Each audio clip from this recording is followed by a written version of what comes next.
샬롬 로중 읽어주는 제입니다. 10월 15일 화요일 로중입니다. 하늘의 하나님이 우리를 위하여 이 일을 꼭 이루어 주실 것이요. 성벽을 다시 쌓는 일은 그분의 종인 우리가 해야 할 일이요. 느헤미야 2장 20절. 우리를 사랑하시고 은혜로 영원한 위로와 선한 소망을 주시는 하나님 우리 아버지와 우리 주 예수 그리스도께서 친히 여러분의 마음을 격려하시고 모든 선한 일과 말에 굳세게 해주시기를 빕니다. 데살로니가 후서 2장 16절 17절. 주님의 축복을 받는 하루 보내세요. 샬롬 하울람. 성경이 다루는 역사적 시간은 1000년이 넘습니다. 기록된 걸 그대로 문자적으로만 보면 1500년도 넘죠. 아담 시대 이러면 몇 년인지 가늠할 수조차 없을 만큼 긴 시간을 다루는 게 바로 성경입니다. 근데 우리가 성경에 대해 오해하는 게 뭐냐면요, 창세기부터 요한계시록까지 다 똑같은 관점으로 쓰였다고 생각하는 거예요. 이건 정말 잘못된 생각입니다. 특히 구속론적 관점으로 성경 읽기, 이런 거는 말도 안 되는 거예요. 구속론하고 아무 상관없는 구절들이 천지투성인데 그 모든 것들을 다 구속론에 끼워 맞춰갖고 이게 다 예수 그리스도의 구원을 얘기하는 거다, 이런 식으로 성경을 이야기하는 경우들이 굉장히 많거든요. 특히 보수적인 교단일수록, 우리 교단도 포함입니다. 더 심하죠. 우리 교단에서 만든 성인용 성경 공부 교재가 구속론적 성경 읽기예요. 우리 개신교의 성경은 구약 39권, 신약 27권이지요. 각 권마다 특징들이 있습니다. 다루려고 하는 주제도 있고요. 그러니까 각각 다 달라요. 그러니까 서로 간에 부딪히는 내용들도 있습니다. 어떤 성경 구절은 막 성전을 사모해라, 너희들이 성전을 업신여기니까 복을 못 받지, 막 이러고 성전에 헌금할 것을 강조하는 본문이 있는 반면, 또 어떤 본문은 하나님께 예배 드리는 것보다, 그러니까 막 양 잡고 소 잡아서 제사 드리는 것보다 하나님의 뜻대로 하는 게 훨씬 더 좋은 거다, 이 성전에서 제사 드린다고 사기치는 것들아, 이런 곳들도 있어요. 우리가 성경을 읽을 때의 기본 태도는 성경은 각 권마다 혹은 같은 성경 안에서도 여러 가지 관점을 발견할 수 있다는 전제를 하고 성경을 읽어야 됩니다. 우리는 기독교잖아요. 그러니까 예수님을 주와 그리스도로 믿는 종교인데, 예수님에 대해 증언한 4개의 복음서, 마태, 마가, 누가, 요한도 서로 다른 관점으로 기록되어 있습니다. 지명 틀린 거 있고요. 예수님의 행적 순서 다 다르고요. 요한복음은 예수님이 3년 정도 공생애 한 걸로 나오는데, 마태, 마가, 누가는 1년도 채 안 됩니다. 그러니까 이렇게 서로 다른 관점, 다른 정보를 가지고 예수님에 대해 기록한 거예요. 그럼 우리에게 중요한 건 뭐냐? 그 저자가 만약에 마태라고 한다면 마태가 왜 예수님을 이렇게 설명했을까를 관찰하면서 성경을 읽어야 돼요. 그렇지 않고 그냥 문자적으로 우리가 받아들이면요, 소화가 안 됩니다. 소화가 안 되니까 그냥 교리에다 끼워 맞춰서요, 교리로 잣대를 만들고 그걸로 다른 사람들을 평가하는 거예요. 성경에 나와 있는 몇몇 구절들을 갖다가 누군가를 죄인으로 만드는 겁니다. 성경에는 분명히 동성간에, 특히 남성과 남성 간의 성관계를 금지하는 구절들이 있어요. 그거를 가지고 자 봐, 성경에 써 있잖아, 너네 죄야, 이런 데 쓰는 거예요. 근데 우리가 앞서 제가 설명한 성경의 다양한 관점들이 있다는 데 동의한다면 그런 식으로 누군가를 정죄하는 도구로 쓸 수는 없겠죠. 오늘 우리가 함께 읽은 로중 본문은요, 교회 건축하는 교회들이 많이 읽는 본문입니다.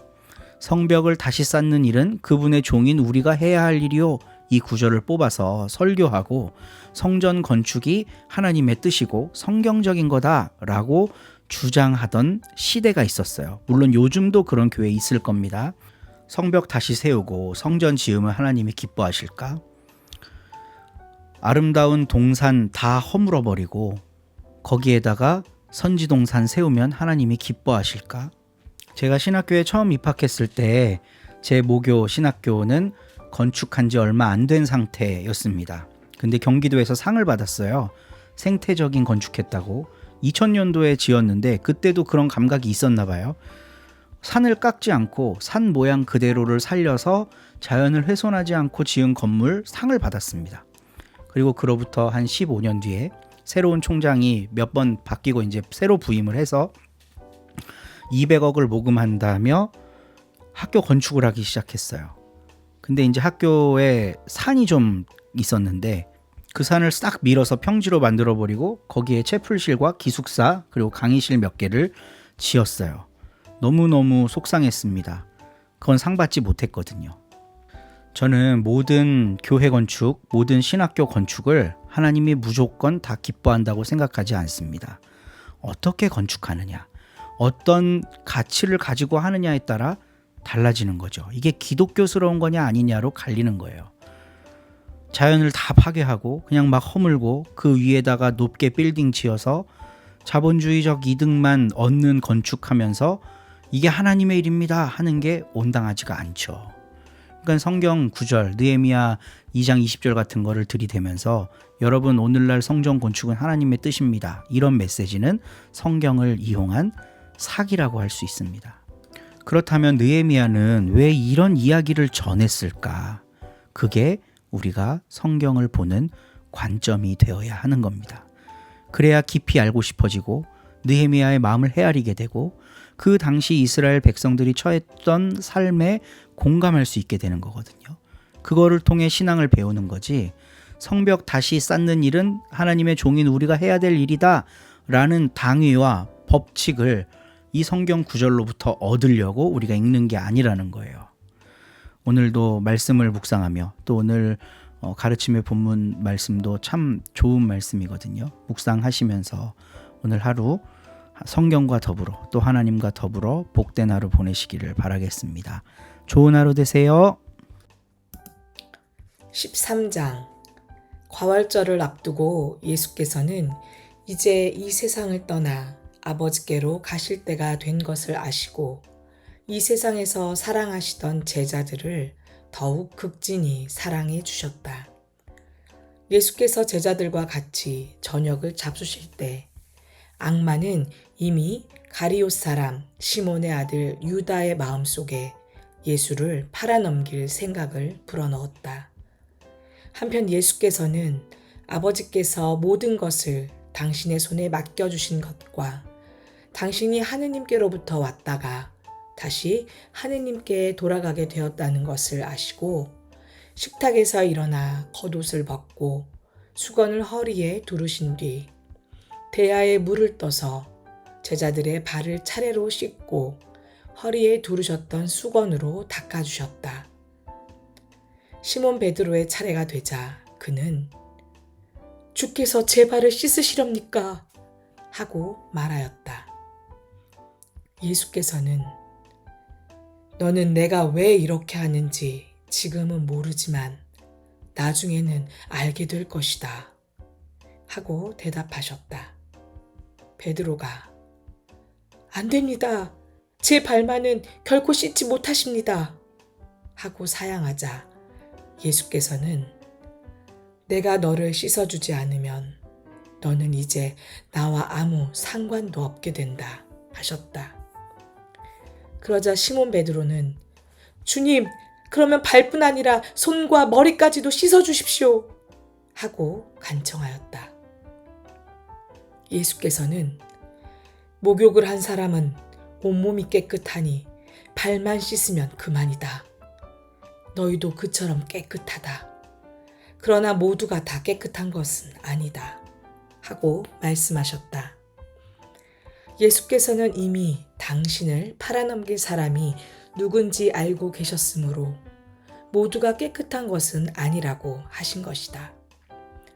예수께서는 제자들의 발을 씻고 나서 겉옷을 입고 다시 식탁에 돌아와 앉으신 다음 제자들에게 이렇게 말씀하셨다. 내가 왜 지금 너희의 발을 씻어 주었는지 알겠느냐? 너희는 나를 스승 또는 주라고 부른다. 그것은 사실이니 그렇게 부르는 것이 옳다. 그런데 스승이며 주인 내가 너희의 발을 씻어 주었으니 너희도 서로 발을 씻어 주어야 한다. 내가 너희에게 한 일을 너희도 그대로 하라고 본을 보여준 것이다. 정말 잘 들어두어라. 종이 주인보다 더 나을 수 없고 파견된 사람이 파견한 사람보다 더 나을 수는 없다. 이제 너희는 이것을 알았으니 그대로 실천하면 복을 받을 것이다. 이것은 너희 모두를 두고 하는 말은 아니다. 나는 내가 뽑은 사람들을 알고 있다. 그러나 나와 함께 빵을 먹는 자가 나를 배반하였다. 한 성경 말씀은 이루어질 것이다. 내가 미리 이 일을 일러두는 것은 그 일이 일어날 때 너희로 하여금 내가 누구라는 것을 믿게 하려는 것이다. 정말 잘 들어두어라. 내가 보내는 사람을 받아들이는 사람은 나를 받아들이고 또 나를 받아들이는 사람은 나를 보내신 분을 받아들인다. 예수께서 이 말씀을 하시고 나서 몹시 번민하시며 정말 잘 들어두어라. 너희 가운데 나를 팔아넘길 사람이 하나 있다. 하고 내놓고 말씀하셨다. 제자들은 누구를 가리켜서 하시는 말씀인지 몰라 서로 쳐다보았다. 그때 제자 한 사람이 바로 예수 곁에 앉아 있었는데 그는 예수의 사랑을 받던 제자였다. 그래서 시몬 베드로가 그에게 눈짓을 하며 누구를 두고 하시는 말씀인지 여쭈어 보라고 하였다. 그 제자가 예수께 바싹 다가앉으며 주님, 그게 누굽니까?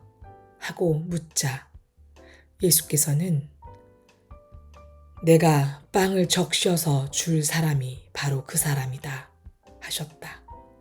그리고는 빵을 적셔서 가리옷 사람 시몬의 아들 유다에게 주셨다. 유다가 그 빵을 받아 먹자마자 사탄이 그에게 들어갔다. 그때 예수께서는 유다에게 네가 할 일을 어서 하여라 하고 이르셨다. 그러나 그 자리에 앉아있던 사람들은 예수께서 왜 그에게 이런 말씀을 하셨는지 아무도 몰랐다. 유다가 돈주머니를 맡아보고 있었기 때문에 더러는 예수께서 유다에게 명절에 쓸 물건을 사오라고 하셨거나 가난한 사람들에게 무엇을 주라고 하신 줄로만 알았다. 유다는 빵을 받은 뒤에 곧 밖으로 나갔다. 때는 밤이었다. 유다가 나간 뒤에 예수께서 이렇게 말씀하셨다. 이제 사람의 아들이 영광을 받게 되었고 또 사람의 아들로 말미암아 하느님께서도 영광을 받으시게 되었다. 하느님께서 사람의 아들로 말미암아 영광을 받으신다면 하느님께서도 몸소 사람의 아들에게 영광을 주실 것이다. 아니, 이제 곧 주실 것이다. 나의 사랑하는 제자들아, 내가 너희와 같이 있는 것도 이제 잠시뿐이다. 내가 가면 너희는 나를 찾아다닐 것이다. 일찍이 유다인들에게 말한 대로 이제 너희에게도 말하거니와 내가 가는 곳에 너희는 올 수 없다. 나는 너희에게 새 계명을 주겠다. 서로 사랑하여라. 내가 너희를 사랑한 것처럼 너희도 서로 사랑하여라. 너희가 서로 사랑하면 세상 사람들이 그것을 보고 너희가 내 제자라는 것을 알게 될 것이다. 그때 시몬 베드로가 주님, 어디로 가시겠습니까? 하고 물었다. 예수께서는 지금은 내가 가는 곳으로 따라올 수 없다. 그러나 나중에는 따라오게 될 것이다. 하고 대답하셨다. 주님, 어찌하여 지금은 따라갈 수 없습니까? 주님을 위해서라면 목숨이라도 바치겠습니다. 베드로가 이렇게 장담하자 예수께서는 나를 위해 목숨을 바치겠다고? 정말 잘 들어두어라. 새벽 닭이 울기 전에 너는 나를 3번이나 모른다고 할 것이다. 하셨다. 아멘.